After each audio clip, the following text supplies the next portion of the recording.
भक्तों, आज रसपान कीजिए रमा एकादशी व्रत कथा का।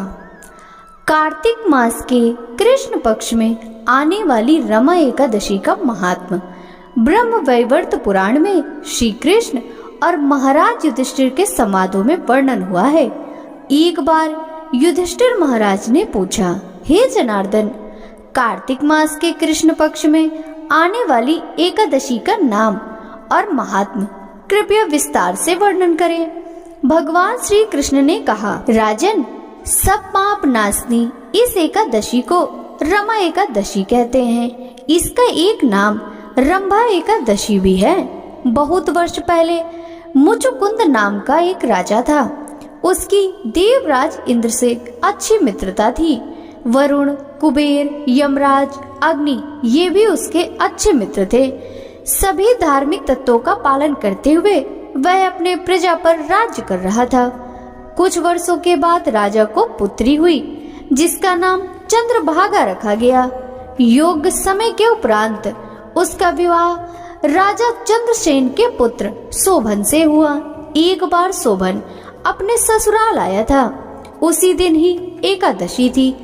चंद्रभागा घबराकर विचार करने लगी, हे भगवान, अब क्या होगा? मेरे पति बहुत ही कमजोर हैं, उनसे भूख सहन नहीं होती। मेरे पिताश्री बहुत ही कठोर हैं। दशमी के दिन ही अपनी प्रजा में सेवकों को भेजकर एकादशी को अन्न कोई भी न खाए, यह आदेश देते हैं। शोभन ने इस नियम के बारे में सुना और पत्नी को कहा, हे प्रिय, अब मैं क्या करूं? मेरे प्राण बचाने के लिए और राजा की आज्ञा को मानने के लिए मुझे क्या करना चाहिए? चंद्रभागा ने कहा, हे स्वामी, मनुष्य तो क्या, हाथी, अश्व तथा अन्य प्राणियों को भी आज हमारे पिताजी के साम्राज्य में कुछ भी खाने नहीं दिया जाता। अगर आपको कुछ खाना है तो आपके घर आपको लौटना पड़ेगा। इसलिए योग्य विचार करके आप उचित निर्णय लीजिए। अपनी पत्नी की बात सुनकर शोभन ने कहा, तुमने सत्य कथन किया है, परंतु आज एकादशी व्रत करने की मेरी इच्छा है। मेरे भाग्य में जो होगा वही होगा। इस प्रकार सोचकर शोभन ने उस दिन एकादशी का व्रत किया, पर भूख प्यास से वह व्याकुल होने लगा। सूर्यास्त के समय धर्मपरायण जीवात्मा और वैष्णव प्रसन्न हुए। भगवान के नाम संकीर्तन में उन्होंने रात भर जागरण किया, परंतु भूख के कारण शोभन ने अपना शरीर त्याग दिया। सूर्योदय के पूर्व ही मुचुकुंद राजा ने शोभन के शरीर का अंतिम संस्कार भी कर दिया, लेकिन चंद्रभागा को सती हो जाने की अनुमति नहीं दी।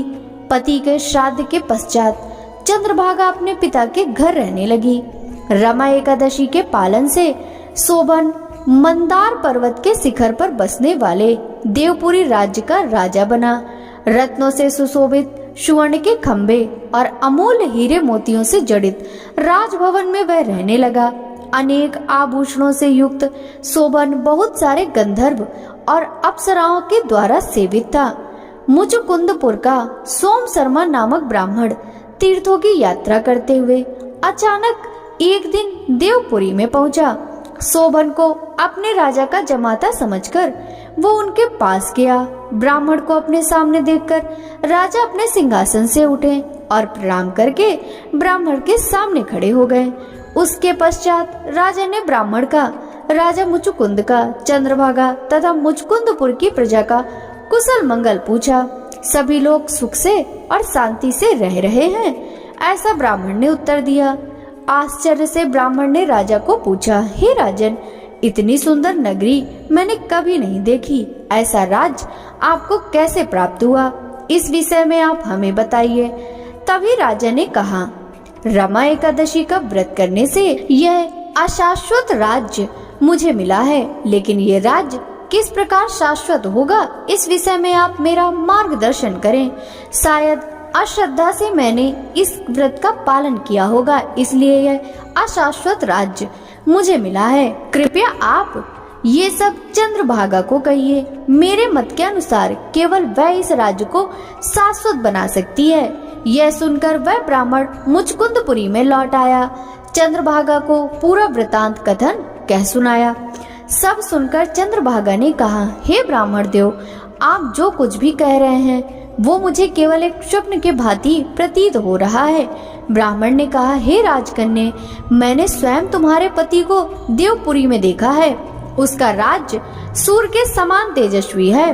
उस राज्य को शाश्वत बनाने की विनती तुम्हारे पति ने की है। चंद्रभागा ने कहा, हे ब्राह्मण, मैं अपने पुण्य के प्रभाव से वो राज्य शाश्वत बना दूंगी। आप वहां मुझे ले चलिए। अलग हुए दोनों को पुनः मिलाने का पुण्य आपको प्राप्त होगा। उसके पश्चात सोम शर्मा ब्राह्मण ने चंद्रभागा को मंदार पर्वत पर वामदेव के आश्रम में ले गए और उन्हें पूरा वृतांत सुनाया। वामदेव ने चंद्रभागा को वैदिक मंत्र की दीक्षा दी। वामदेव से प्राप्त मंत्र के प्रभाव से तथा रमा एकादशी के पालन से चंद्रभागा को दिव्य शरीर प्राप्त हुआ। उसके बाद वह अपने पति के सामने गई। अपनी पत्नी को देखते ही शोभन को प्रसन्नता हुई। चंद्रभागा ने कहा, कृपया आपके हित के लिए मेरे 2 वचन सुनिए। मैंने 8 वर्ष की आयु से रमा एकादशी व्रत का पालन कर रही हूँ। इस व्रत पालन के प्रभाव से आपका राज प्रलय तक शाश्वत और समृद्ध रहेगा। उसके बाद वह अपने पति के साथ आनंद पूर्वक रहने लगी। इसीलिए हे राजन, रमा एकादशी ये कामधेनु अथवा चिंतामणि समान सभी की सभी इच्छाएं पूर्ति करने वाली है। भगवान श्री कृष्ण ने आगे कहा, हे राजन, इस प्रकार मैंने तुम्हें इस एकादशी के महात्म का कथन कह सुनाया। कृष्ण पक्ष की तथा शुक्ल पक्ष की दोनों भी एकादशी का व्रत करने वाले को मुक्ति मिलती है। जो भी इस व्रत की महिमा सुनता है वह सभी पापों से मुक्त होकर आनंद से वैकुंठ लोक की प्राप्ति करता है। बोलिए श्री कृष्ण चंद्र भगवान की जय।